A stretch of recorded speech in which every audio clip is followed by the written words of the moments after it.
In the quaint village of Bikisi, Naomi's life took an unexpected turn when she found herself pregnant with Adam's child. The news came as a shock to both of them, but amidst the whispers of the small community, they clung to each other, determined to weather the storm together. As the months passed and Naomi's belly swelled with life, Adam's restlessness grew. He spoke of a brighter future in the city, where opportunities were abundant and dreams were within reach. Living in the village was hard. There were no good jobs around to make good money. So when Adam told Naomi about an opportunity to work in the city, she cheered him on and supported him every step of the way. Naomi supported Adam by lending him a significant portion of her savings to kickstart his journey. Adam made a promise to Naomi, "I promise to come back for you after I make enough money in the city." With tearful goodbyes and promises of a swift return, Adam left Bikisi, leaving Naomi to grapple with the loneliness of impending motherhood. Days turned into weeks, and weeks into months, but Adam's calls from the city grew scarce. Naomi had to navigate the challenges of pregnancy and single motherhood alone. Bikisi was quite remote and distant from the main city and towns. Only few teachers wanted to come there to teach. Naomi was not a professional teacher in the village, but she loved children and teaching, so she joined hands with the teachers around so she could earn something small to take care of herself and her baby. Unfortunately, after her third trimester, she could not check in at school. All attempts made to reach Adam failed after Naomi gave birth to their baby, F. Feeling betrayed and abandoned, Naomi's world crumbled around her. She struggled to make sense of Adam's betrayal, grappling with feelings of anger, hurt, and disbelief.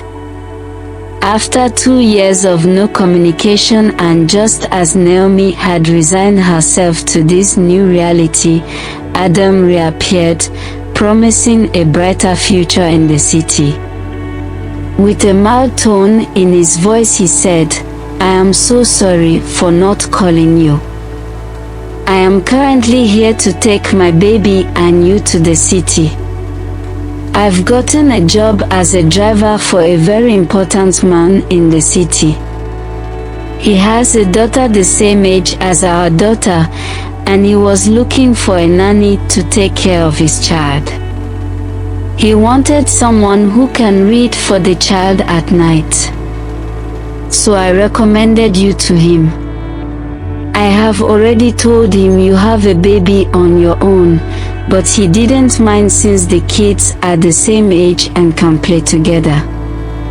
This message from Adam sparked a glimmer of hope in Naomi's heart. It had always been on her dream to leave the village and go to the city, and she was very happy to have her mom back home again.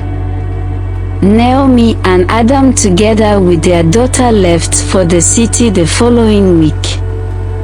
When they arrived, Mr. Thompson, Adam's boss, was not around.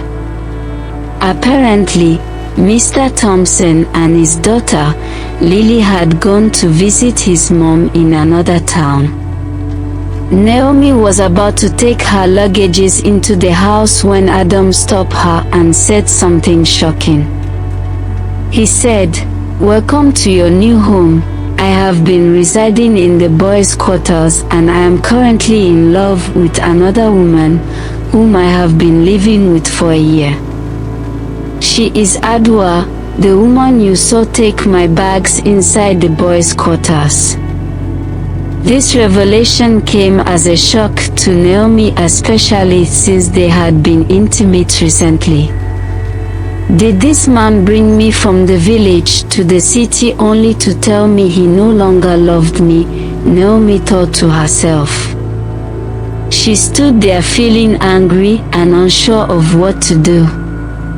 Tears welled up in her eyes as Adam continued to explain that he had been sending money to his uncle for a land purchase instead of supporting their daughter F, suggesting that he knew Naomi could handle F's care on her own. Adam then asked Naomi to conceal their past relationship from Mr. Thompson. I have already done the best I can by linking you to this job opportunity, Adam said. Naomi was left feeling hurt and betrayed by Adam's insensitivity, especially considering the sacrifices she had made for him while he was living comfortably in the city. She stared at Adam blankly in her thoughts as he was speaking. This man's actions make it evident that he had never truly cared for me. How can Adam be so insensitive towards me? And after everything I have done for him, I was in the village struggling to take care of F. I was teaching and working 2 extra jobs just to make ends meet, and all this while, he was making money, living a good life in the city without thinking about us. No one will ever do this to someone they love. Naomi cried herself to sleep that night. The next day, Adam went to the main house to introduce his girlfriend, Adwa, to Naomi. She was a maid working in the next house. It was as if Adams intentionally wanted to hurt Naomi, because who does that? Why would you introduce your new woman to me? Naomi said. Naomi shook her head and walked away, deciding not to cry over Adam, and told herself she was going to be strong for her daughter. Naomi later spoke to Adam about their daughter's care, but he refused financial help, claiming his money was tied up. Adam also said he had wanted a son and not a daughter, and that Naomi could do whatever she wanted with F since he plans on having many children with his newfound love. Naomi was really shocked, but she was glad she had that conversation with Adam. 2 days later, Mr. Thompson and Lily arrived home. Mr. Thompson was about 50 years old.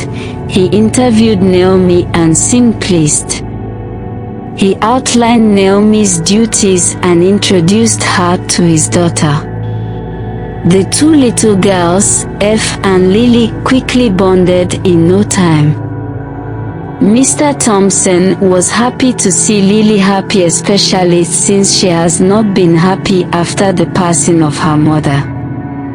Mr. Thompson decided to allow F to attend the same school with Lily.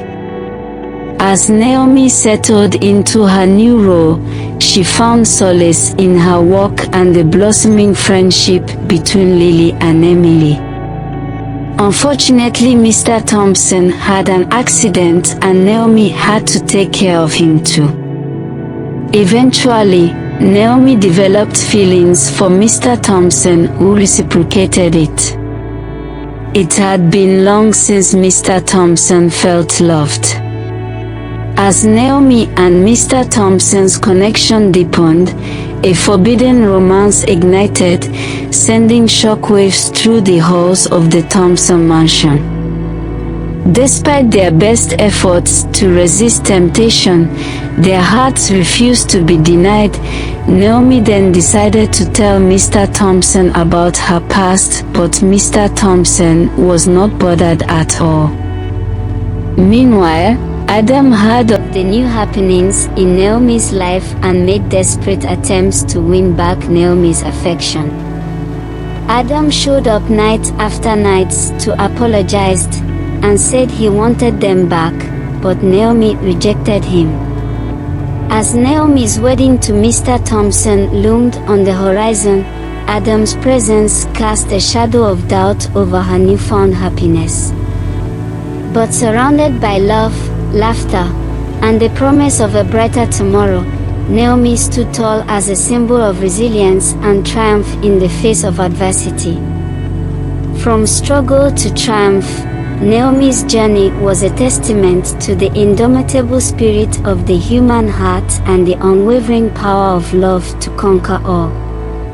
And as she took her vows beside Mr. Thompson, she knew that her past was behind her and a bright future lay ahead.